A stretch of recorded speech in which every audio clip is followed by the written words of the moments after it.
tertulis di depan. Kita mengambil renungan dari Roma 5, 1-11. Saya akan membacakan. Sebab itu, ketika yang dibenarkan karena iman, kita hidup dalam damai sejahtera dengan Allah oleh karena Tuhan kita Yesus Kristus. Oleh Dia kita juga beroleh jalan masuk oleh iman kepada kasih karunia ini. Di dalam kasih karunia ini kita berdiri dan kita bermegah dalam pengharapan akan menerima kemuliaan Allah. Dan bukan hanya itu saja, kita malah bermegah juga dalam kesengsaraan kita, karena kita tahu bahwa kesengsaraan itu menimbulkan ketekunan, dan ketekunan menimbulkan tahan uji, dan tahan uji menimbulkan pengharapan. Dan pengharapan tidak mengecewakan, karena kasih Allah telah dicurahkan di dalam hati kita oleh Roh Kudus yang telah dikaruniakan kepada kita. Karena waktu kita masih lemah, Kristus telah mati untuk kita, orang-orang durhaka, pada waktu yang ditentukan oleh Allah. Sebab tidak mudah seorang mau mati untuk orang yang benar, tetapi mungkin untuk orang yang baik dan orang yang berani mati. Ada orang yang berani mati. Akan tetapi Allah menunjukkan kasih-Nya kepada kita, oleh karena Kristus telah mati untuk kita ketika kita masih berdosa. Lebih-lebih karena kita sekarang telah dibenarkan oleh darah-Nya, kita pasti akan diselamatkan dari murka Allah. Sebab jika kita ketika masih seteru diperdamaikan dengan Allah oleh kematian anaknya, lebih-lebih kita yang sekarang telah diperdamaikan pasti akan diselamatkan oleh hidupnya. Dan bukan hanya itu saja, kita malah bermegah dalam Allah oleh Yesus Kristus Tuhan kita, sebab oleh Dia kita telah menerima pendamaian. Demikianlah sabda Tuhan.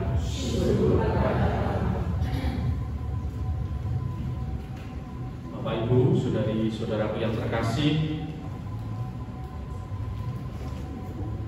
surat Paulus kepada jemaat di Roma ini memang di satu sisi kita kenal bahwa jemaat Roma tidak didirikan oleh Paulus, tetapi Paulus memiliki ikatan yang kuat dengan jemaat Roma dan mengajak kembali untuk melihat bagaimana rahmat iman itu sungguh nyata dalam hidup, dan tentu mengajak umat Roma untuk kembali melihat kekayaan itu.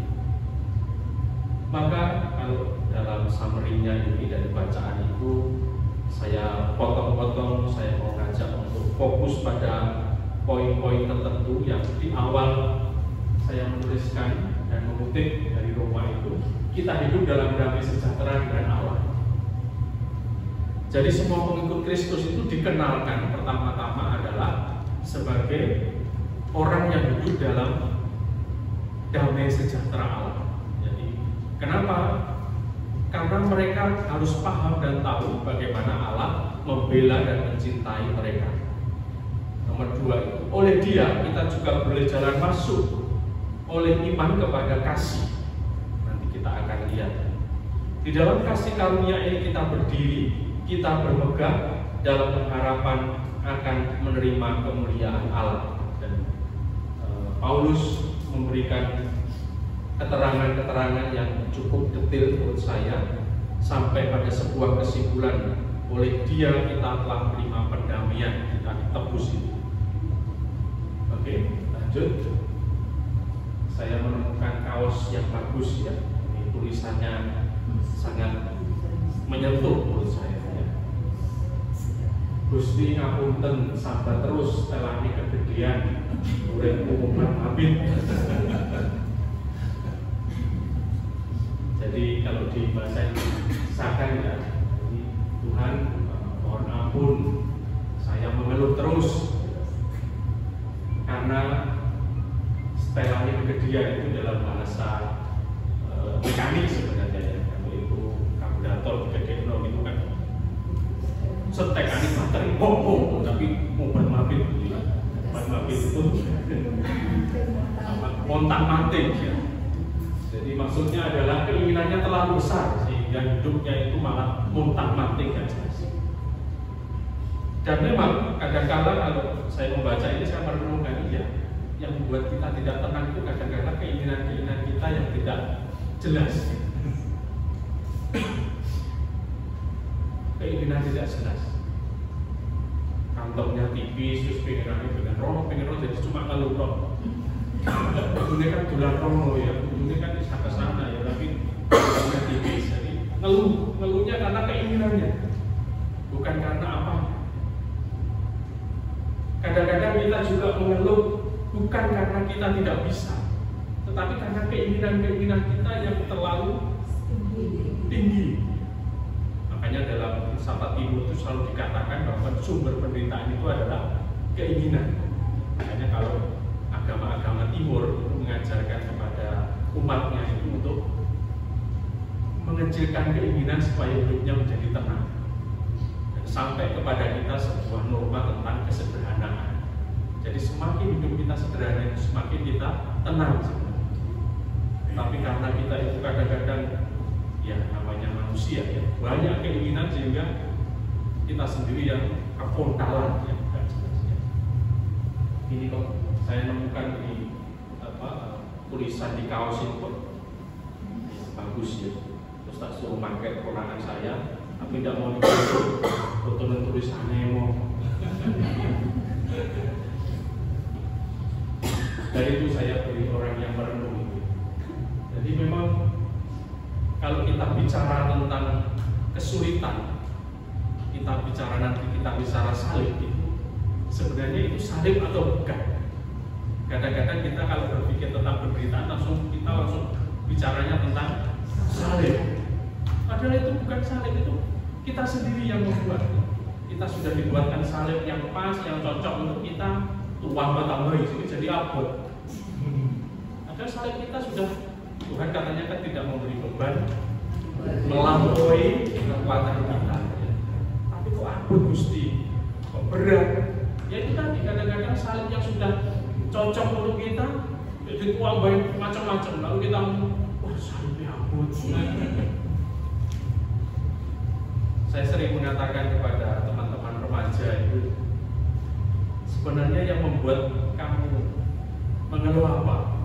Terus mulai dari biasanya mulai penampilan ya, karena kalau udah remaja kan sudah mulai bersolek dan seterusnya ya. Lalu mulai dari model rambut, model pakaian. Padahal kalau ketika kecil dulu apakah memikirkan juga tidak? Bahkan yang biasanya repot orang tua. Anak-anak tidak pernah pakai baju aja, slow aja ya, nggak masalah. Tapi ketika remaja, waduh, apalagi kalau kita bicara baju, nah ini ngomongnya satu lemari penuh cuma bilang saya tidak punya pakaian. Mantan ini harus hati-hati, belum ada yang laki-laki. Jadi takutnya itu semua pakaian sudah dibilang sudah dipakai semua. Namanya pakaian kan dipakai. Kalau belum dipakai jadi toko. Makanya terus diajak ke toko untuk yang belum dipakai. Artinya suruh membelikan. Ya, Bapak Ibu, kira-kira saya mengajak kita semua untuk merenungkan ini. Ya. Untuk lebih mengenali lagi bahwa sebenarnya tidak semua penderitaan itu sama. Saya mau mengatakan bahwa kadang-kadang kita terlalu membebankan pada Kristus, padahal itu ulah kita sendiri, keinginan kita sendiri yang bisa jadi itu jadi salib. Oke, lanjut. Nah, maka kita belajar untuk mengenali ini, salib dan kasih. Kalau saya sedikit menarik dalam sejarah kekristenan, itu menjadi misteri kekristenan. Jadi iman kepada Kristus itu dimulai dari salib. Maka kalau kita membaca kitab suci, Injil, ya, itu peristiwa-peristiwa awal itu seolah-olah hanya sekedar cerita, tapi semakin ke belakang peristiwa sengsara sampai kebangkitan itu peristiwanya semakin detik ya. Karena memang kekristenan dimulai dari salib. Maka Paulus juga mengatakan jika tidak ada salib ya, sebenarnya iman kita itu sia-sia. Tetapi apa yang dimaksud salib? Maka saya memberi pernyataan sekaligus pertanyaan ya. Tidak mudah menjadi pengikut Kristus ya. Itu tanda seru atau tanda tanya ya.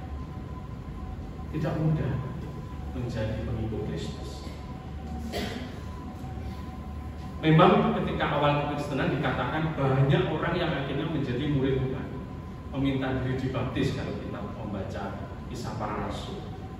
Tetapi sekaligus setelah itu jemaat perdana ini mengalami penganiayaan yang terus-menerus sampai kira-kira tahun 300-an. Jadi semuanya setelah merasa mengikuti Yesus, memperoleh dan seterusnya itu ternyata mereka harus dibebani dengan penganiayaan karena iman. Maka muncullah martir-martir ini. Dan kalau kita masuk ke kisah Paulus sendiri, sebenarnya kita tahu Paulus itu juga sebelum mengikuti Yesus, dia punya pangkat yang luar biasa. Dia disegani oleh orang-orang Yahudi. Bahkan dia menjadi utusan imam besar di sana. Tetapi setelah mengikuti Yesus, dia malah dikejar-kejar. Bahkan walaupun dia sudah menjadi anggota warga negara Romawi, tetapi dia terus-menerus dijebloskan ke dalam penjara dan akhirnya menjadi martir. Maka kalau kita melihat ini sebenarnya misteri kekristenan ini agak aneh kalau dengan logika kita. Kenapa? Karena harusnya ketika orang mengikuti Yesus semuanya menjadi lancar, aman, tenang, damai gitu. Tetapi kekristenan itu apa yang terjadi ketika mereka memilih Yesus? Mereka malah dikucilkan, dikejar-kejar, bahkan ya, mereka harus berhadapan dengan maut, kematian. Ini yang menarik. Tetapi bukankah benih itu harus mati, masuk ke tanah untuk bertumbuh? Nah, misteri inilah yang saya sebut sebagai salib dan kasih. Dan itulah yang kita sebut akhirnya menjadi salib beneran. Bukan karena keinginan, bukan karena semata-mata Paulus ingin terkenal, bahkan tidak. Paulus bahkan menyebut dirinya sebagai hamba. Dan kita tahu akhirnya Petrus pun ya, yang sekarang kita kenal dengan Paulus ya, mereka menyebut gelarnya itu adalah hamba dari para hamba. Jadi apa yang sebenarnya menjadi misteri yang indah ini? Maka orang akhirnya tidak pernah berhenti untuk memikirkan salib dan kasih. Kalau kita bicara salib, seolah-olah ini jauh dari yang namanya kasih. Karena kalau salib bicara penderitaan, kesengsaraan, pokoknya hal-hal yang sifatnya susah lah, salib. Tapi kalau kita bicara kasih, itu biasanya sesuatu yang menyenangkan, menggembirakan, membuat kita tenang dan seterusnya. Tapi Katolik itu, iman kepada Yesus itu ya salib dan kasih. Itu satu kesatuan yang kita sendiri tidak mudah untuk melihat yang mana salib, yang mana kasih. Makanya kalau hidup bersama dengan orang yang kita kasihi, yang kita ngomong sudah cinta, sayang, tapi di balik itu juga ada salib. Bagaimana atau seperti apa itu? Ya Bapak Ibu pasti sudah merasakan. Ya senang, ya sedih, ya senang, ya sedih, tapi pokoknya saya tidak bisa pisah sama dia. Kalau mau dibilang begitu, keluarga itu sebenarnya juga begitu.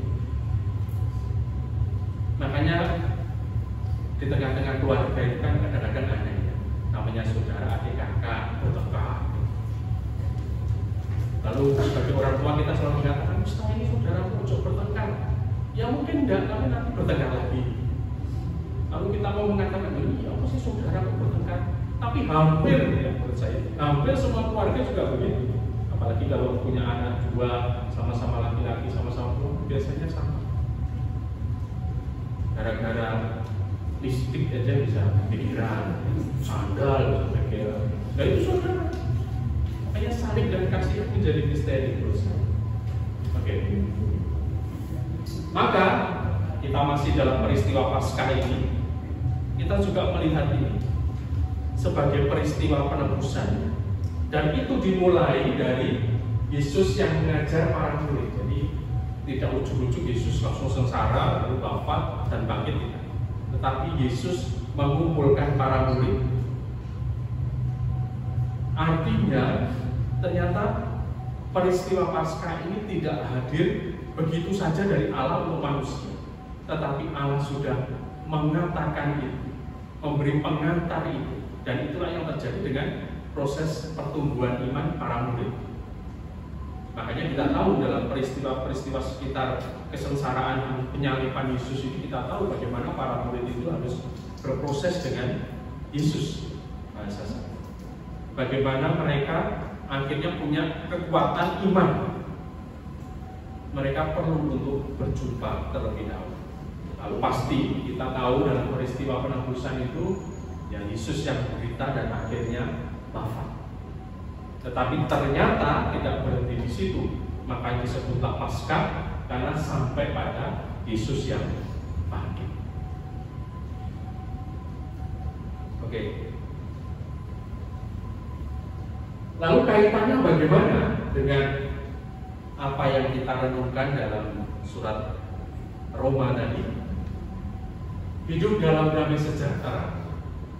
Apa kaitannya salib tadi, peristiwa-peristiwa yang tidak mengenakan tadi, dalam kaitannya hidup dalam sejahtera Allah di sini? Berkat Kristus, hidup dalam kasih Kristus. Kita ditebus melulu karena belas kasih Kristus. Oh, ini ada quote yang saya kutip dari Google. Saya cari, Tuhan adalah sumber damai sejahtera sejati, hiduplah di dalam. Apa sih sebenarnya hidup dalam damai sejahtera? Biasanya ketika kita masih kecil, remaja, kita masih belum memikirkan apa-apa selain keinginan kita yang tercapai. Tetapi semakin kita dewasa, kita mulai mencari makna hidup. Apa sih sebenarnya yang saya cari dalam hidup ini? Dan pasti ujungnya nanti kita pengen hidup kita adalah damai. Tetapi orang, ya ini namanya proses ya, pertumbuhan itu, orang muter-muter mau cari damai itu di mana? Maka nggak bisa tenang hidup, gelisah. Ada orang yang mengejar materi sebanyak-banyaknya supaya dia merasa dengan uang dan deposito yang banyak aku tenang. Ternyata juga tidak. Semakin banyak uangnya, semakin muncul masalah-masalah, selingkuh, gitu, mau macam-macam barang dan seterusnya, beli macam-macam. Ternyata uang tidak menjamin. Setelah mereka punya uang, ada yang mengejar kekuasaan, ya, mau jadi ini, itu, punya ini, itu, dan seterusnya. Setelah mereka berkuasa, ternyata juga tidak membuat tenang. Musuhnya jadi banyak, pro dan kontra, sehingga apa? Sehingga dia harus seperti apa menjadi penguasa? Tidak tenang juga. Ada orang yang sudah ngapa-ngapain aja lah, santai saja. Ternyata juga nggak tenang. Ini piye ta urip? Apa yang harus membuat kita tenang apa? Makanya kadang-kadang kita menemukan percikan-percikan ketenangan itu dalam hidup kita. Perjumpaan-perjumpaan. Maka kita sebenarnya sudah punya doa yang bagus yang diajarkan oleh Yesus itu, doa Bapa Kami. Gimana doanya ya? Bapa Kami yang ada di surga, dimuliakanlah namamu, datanglah. Terus di seperti, nah inilah yang kadang-kadang kita lupa. Kita pengennya itu ya, wah nanti padahal doa Yesus sudah terjadilah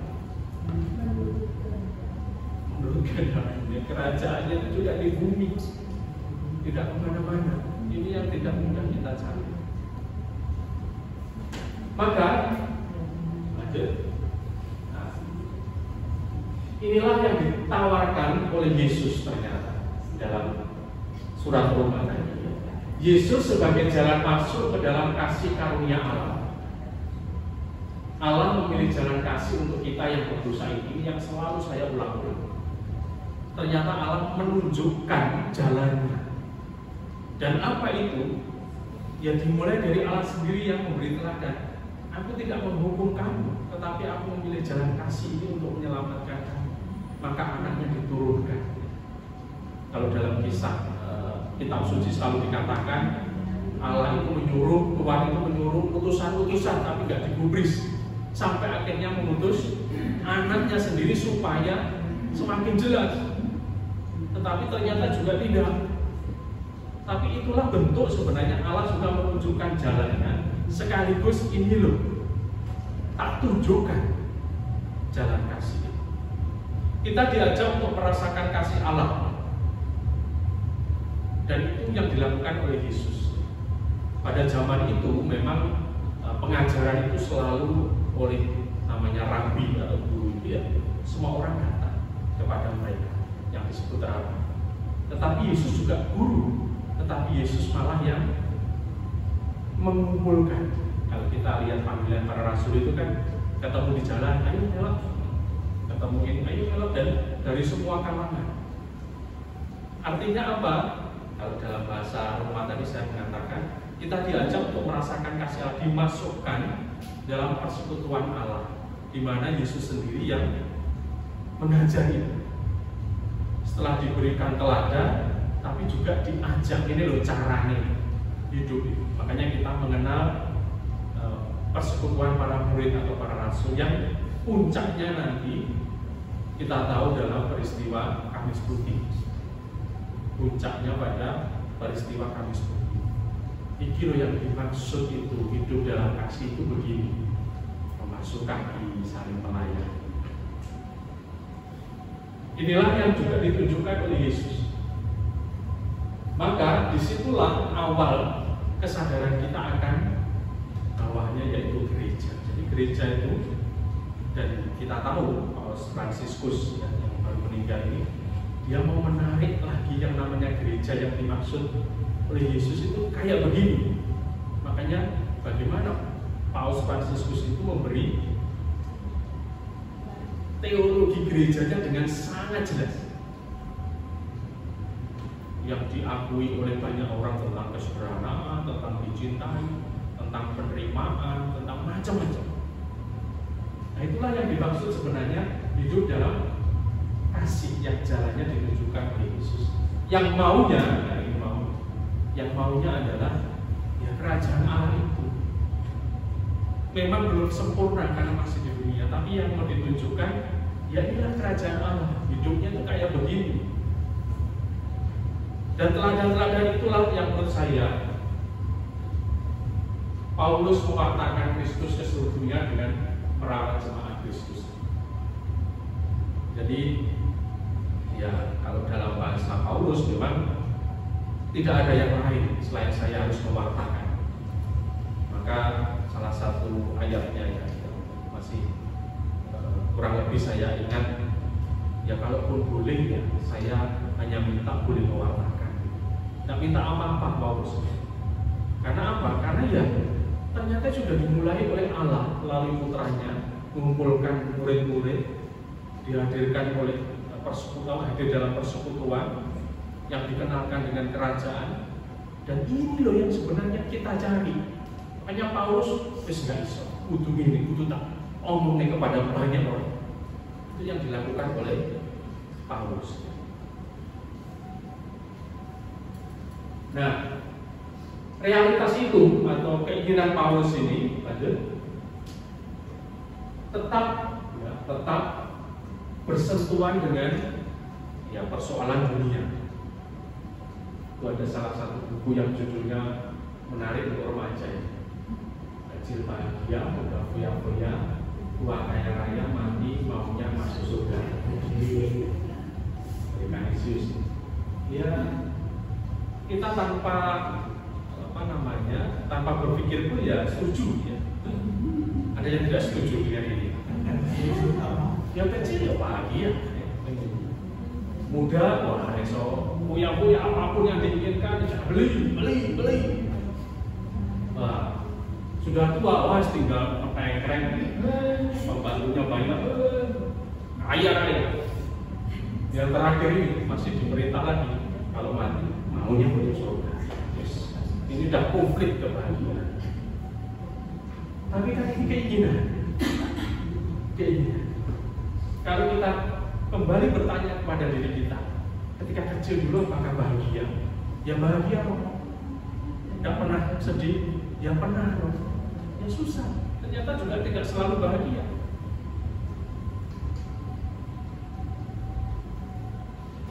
Yang remaja misalkan, waktu dulu remaja apakah foya-foya?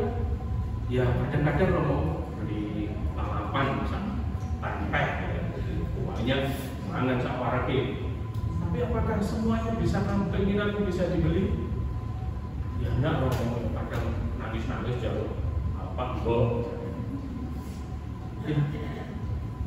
Juga tidak mudah. Tua kaya raya ini, saya belum tua jadi belum tahu apakah saya nanti tua kaya raya atau enggak.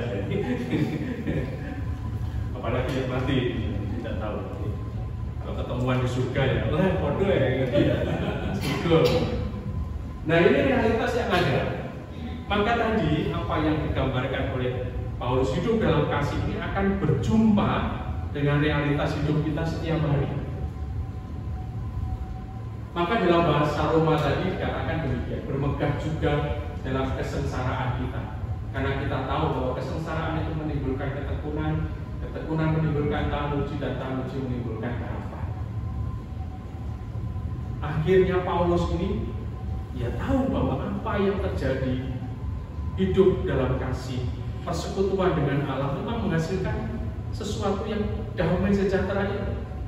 Tetapi ketika bersentuhan dengan realitas dunia, pasti kita akan bertemu yang namanya kesengsaraan, penderitaan.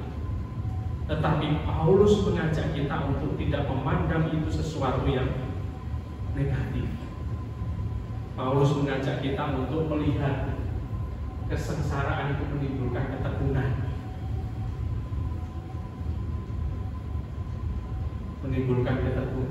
ketekunan menimbulkan tahan uji, dan tahan uji menimbulkan pengharapan. Memang kalau soal kesengsaraan menimbulkan ketekunan, mungkin kita sudah terbiasa,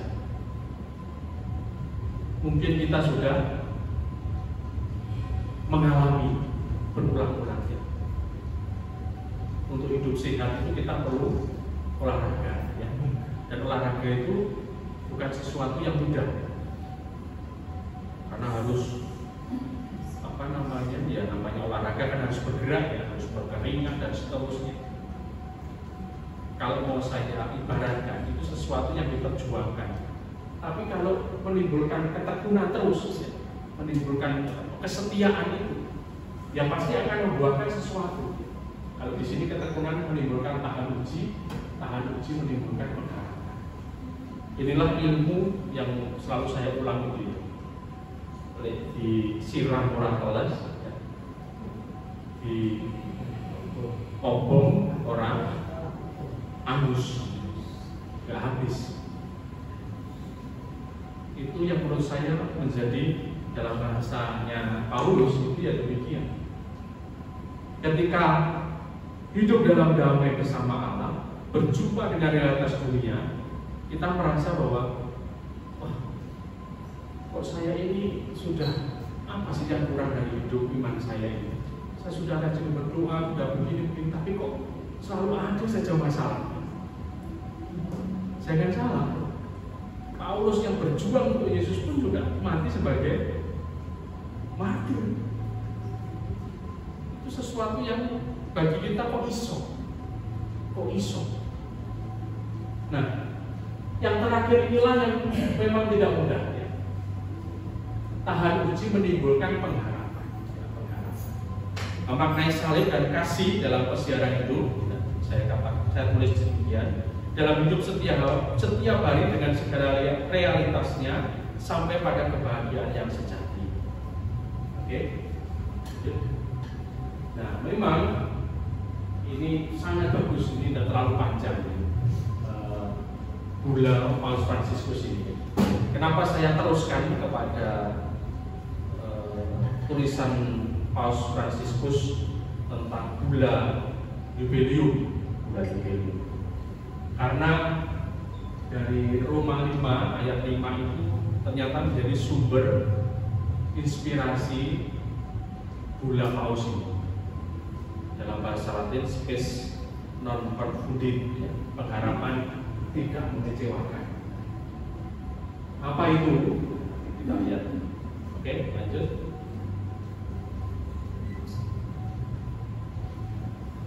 Kita seringkali punya 3 keutamaan teologi, ya. Iman, harapan, dan kasih. Iman kita mungkin lebih gampang untuk memahami. Kasih apalagi kita sangat familiar dengan kasih. Tapi harapan itu kadang-kadang apa sih sebenarnya harapan? Kita punya pemahaman apa tentang pengharapan? Kalau dalam bahasa Paulus dikatakan pengharapan tidak mengecewakan. Pengharapan kita artinya ketika kita sungguh-sungguh yakin kepada Kristus ini tidak pernah mengecewakan. Nah, tadi sudah beberapa kesaksian. Saya tadi sebenarnya mau mengatakan tentang itu. Ketika kita punya pegangan, kita punya cantolan, kita punya pengharapan, sebenarnya kita sudah tidak perlu khawatir lagi. Makanya dalam bahasa Bulla ini, spes non perfusit, pengharapan tidak mengecewakan. Kaitannya apa? Jadi Bulla ini sebenarnya ditulis dalam kerangka untuk merayakan tahun Jubileum 2025 ini.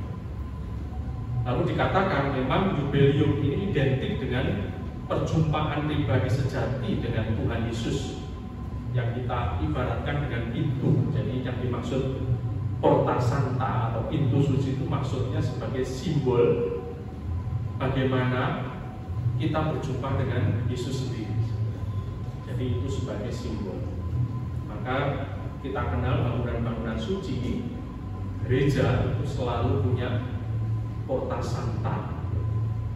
Jadi pintu gereja itu bukan sembarang pintu. Makanya seringkali disebut pintu suci. Makanya kalau ada mempelai manten itu diterima di depan pintu, itu ada maksudnya. Bukan yo supaya kan romo nanti neng jobot sudah dulu, bukan. Pintu itu ada maknanya dalam gereja. Pengharapan tidak mengecewakan karena kasih Allah telah dicurahkan di dalam hati kita oleh Roh Kudus yang telah dikaruniakan kepada kita. Ini bahasa Paulus. Karena kasih Allah telah dicurahkan ke dalam hati kita oleh Roh Kudus. Ini mungkin bahasa yang biasa sehingga kita tidak ada hentakan bahasa roh itu. Ya memang roh kita memang ya kasih Allah itu telah dicurahkan dalam hati. Tapi seperti apa? Nah, ini kadang-kadang kita itu tidak mudah untuk membahasakan itu. Pengharapan lahir dari cinta dan didasarkan pada cinta yang memancar dari hati Yesus yang tertikam di kayu salib.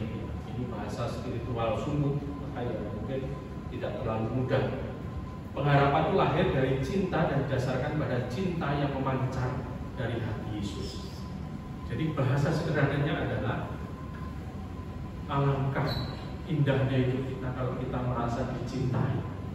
Dan itu yang paling sederhana. Dan yang mencintai kita bukan orang, tapi Yesus, Allah sendiri. Karena Allah itulah yang maka kadang-kadang kita tidak terlalu sadar. Kalau kita dicintai bojo, ya, anak, itu kan jelas ya. Sayang-sayang, biar-biar romo piye. Paling kalau bawa kuai. Cium dulu saja. Tapi bagaimana merasakan cinta Allah yang semacam itu dalam bahasa spiritual ini? Kalau kita bayangkan ini relasi manusia, ini sesuatu ikatan yang sangat luar biasa. Pengharapan yang lahir dari cinta yang didasarkan pada cinta yang memancar dari hati.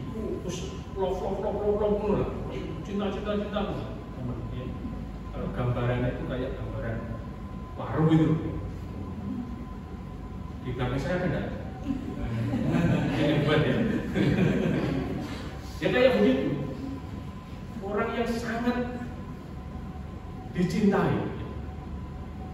Mungkin dalam pengalaman itu mungkin ya, tidak selalu bisa merasakan, tapi ada momen-momen tertentu yang kita merasa, aduh, kok saya merasa disayang. Itu momen yang luar biasa. Tapi itu relasi manusia. Kita bayangkan kalau itu adalah relasi dari Allah kepada kita. Apa yang tidak? Yesus saja mau mati untuk dosa kita. Apa yang tidak? Ini sesuatu yang cukup besar.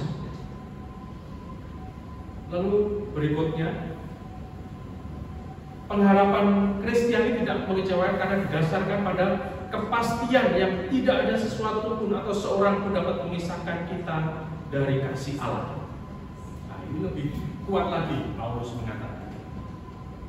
Tidak ada sesuatu pun atau seseorang pun yang dapat memisahkan kita dari kasih Allah.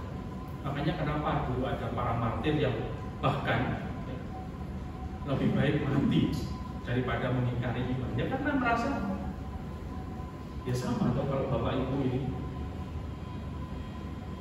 ketika sungguh-sungguh punya ikatan yang kuat dengan anggota keluarga, dengan pasangan, mau meninggalkan tidak bisa. Tidak bisa, karena saya sudah sangat cinta.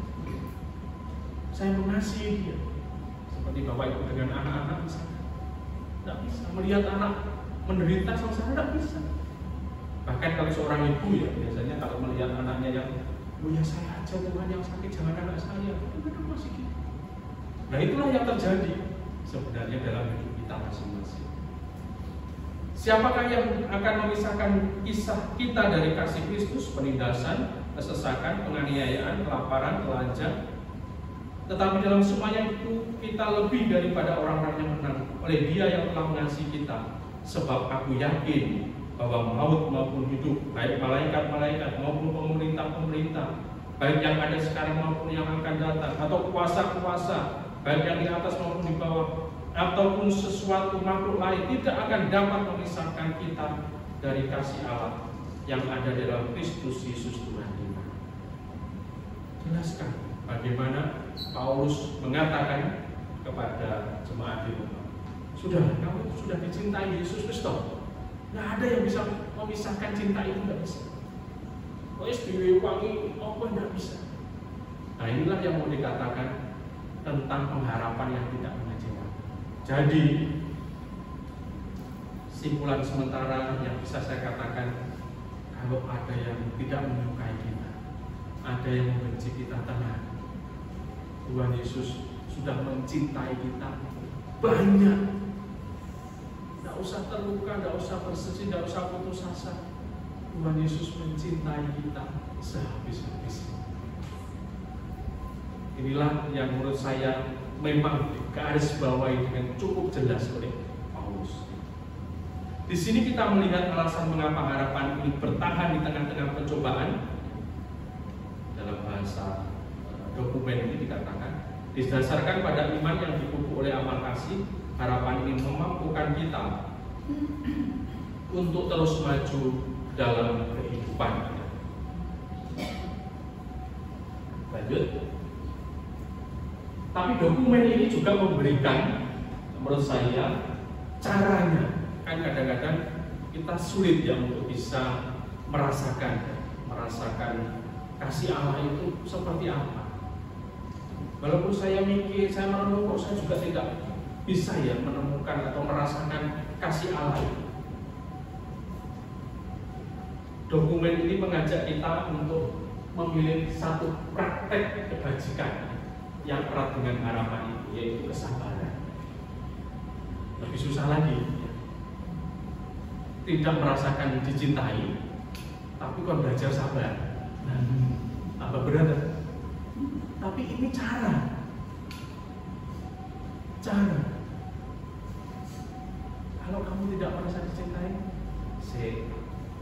melakukan alon-alon itu maksudnya. Yakin tak? Gak dicintai, melakukan alon-alon. Pelan-pelan dia. Itulah kesabaran sebenarnya. Dan disinilah kita akan menemukan bagaimana, ini salah satu contoh dari Santo Fransiskus Assisi, ya, yang juga namanya dipakai oleh Paus Fransiskus. Jadi sampai Santo Fransiskus itu sampai bisa tahu bahasa tumbuh-tumbuhan, bahasa binatang. Itu karena kesabarannya untuk melihat. Akhirnya apa? Akhirnya Pak Santo ini itu bisa, dalam legenda dikatakan mengenal, mengerti bahasa tubuh. Tapi sebenarnya bukan soal dia bisa ngomong, tapi dia tahu betul. Makanya menyebut matahari sebagai saudara laki-laki saya, bulan sebagai saudara perempuan, tanaman sebagai saudara. Karena mau melihat dengan sungguh. Kadang-kadang, nah ini mungkin juga pernah saya ceritakan, ketika kena COVID itu kan tidak bisa lihat kemana-mana selain ada jendela di kamar itu. Lalu jendela itu hanya menampilkan di sana itu ada pohon jeruk kayu besar. Jadi pemandangannya cuma ke sana lihat. Jadi kalau sudah nengok lihat itu, lama-lama itu jeruk kayu api.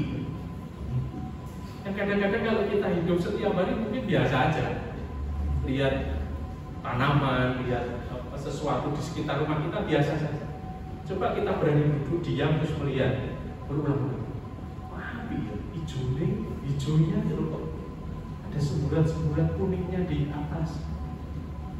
Lalu kulit jeruknya yang masih yang masih belum terlalu matang itu ternyata juga bisa kinclong gitu, mengkilat kena sinar matahari.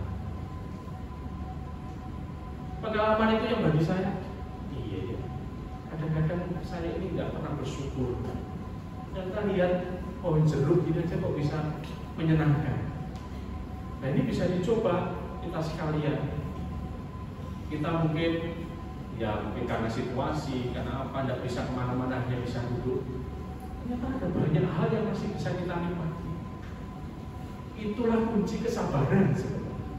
Maka ketika orang terlalu hirup pikuk dengan dunia ini, tidak menemukan apa-apa, tidak menemukan makna, tetapi untuk kembali melihat semuanya dengan tenang, ya, dengan teliti, dengan sabar itu, kita baru melihat, wah, hubungannya aku dekok.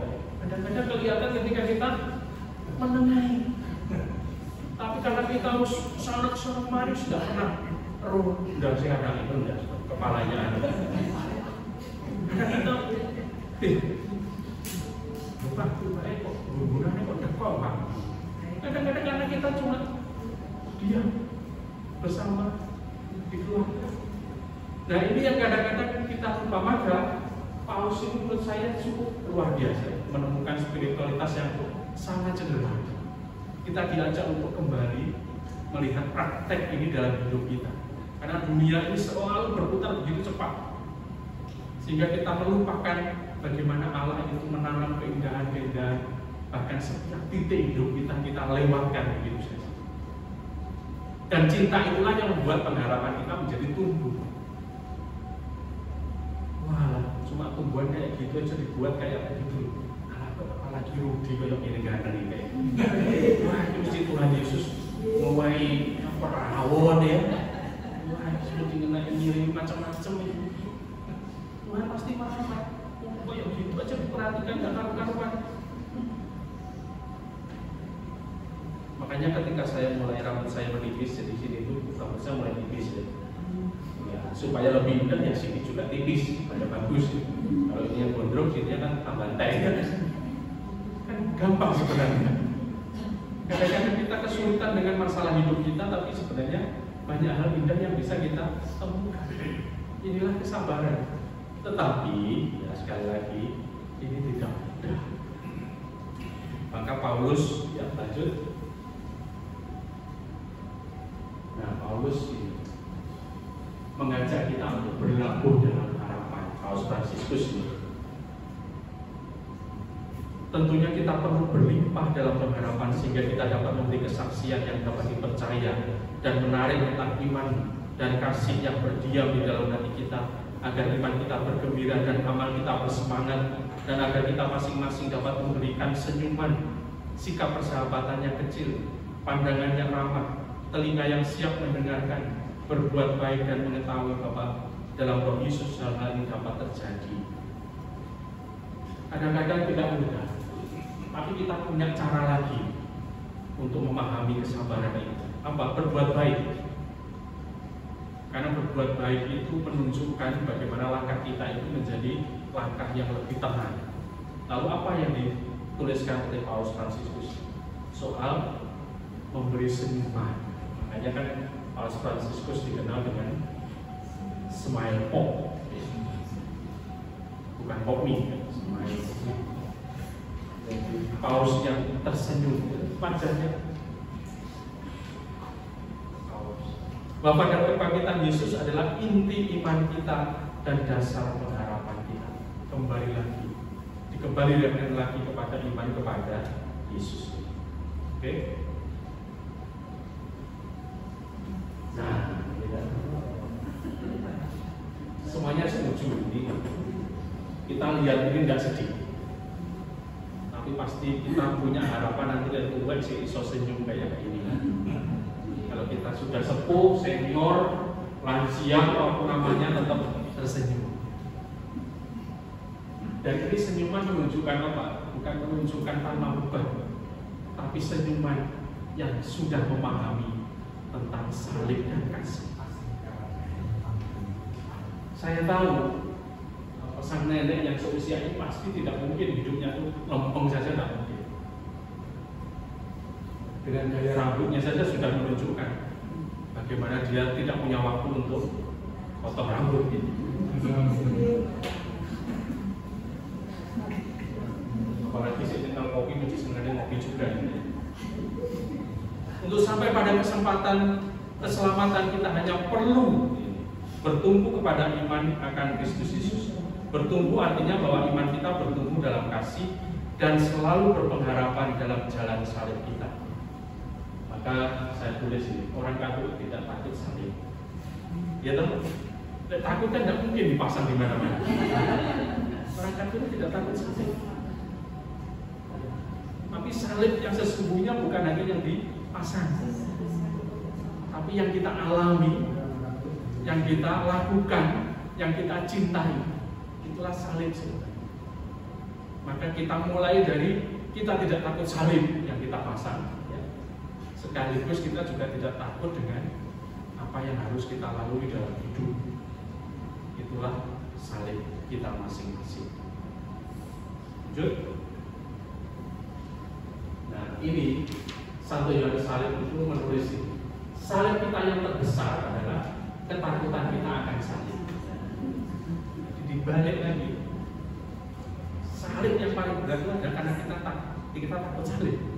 Itu salib yang paling berat. Maka kalau ada persoalan, ada masalah, ya sudah. Waktunya makan ya makan, waktunya tidur ya tidur, itu maksudnya. Kalau punya masalah, ada banyak persoalan, ya tetap lakukan rutinitas setiap hari seperti biasa. Beli duit ya beli duit, turu ya turu. Ya, ini yang dimaksud. Terakhir, ya. Ini doa Santo Yohanes Maria Vianney.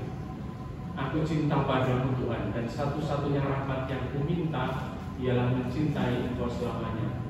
Allahku, jika lidahku tidak dapat mengatakan setiap saat bahwa aku mencintai Engkau, aku ingin agar hatiku mengulanginya kepadamu sesering tarikan nafasku. Yohanes Maria Vianney. Bapak Ibu Saudara-saudara, itu yang bisa saya sharingkan malam hari ini. Semoga kita tidak takut salib. Pasti ya, karena kita memasang di mana-mana, tapi sekaligus kita harus berani menghadapi salib dan kasih. Karena itulah harapan yang tidak akan mengecewakan kita. Dan semoga kita akhirnya juga berani untuk memilih Yesus dalam hidup kita.